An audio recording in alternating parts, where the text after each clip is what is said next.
In today's video, I'll show you how to install a trainer in Assassin's Creed Syndicate. Check my video description for this trainer download link. Once download done, right click and select WinRAR and select extract to. Open the extractor folder. Double click on the exe file and select yes. Select OK and launch the game. Once you are in game, press the escape key and press Alt tab and open the trainer. And now turn on the cheats you like to use. To show you guys it's working, low enemies health, I'm gonna turn on this.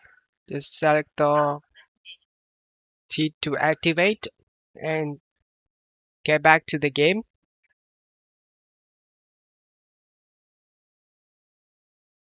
And now you can easy to kill enemies. I hope this video helped you. If the video helped you, don't forget to leave a like and subscribe. Thank you.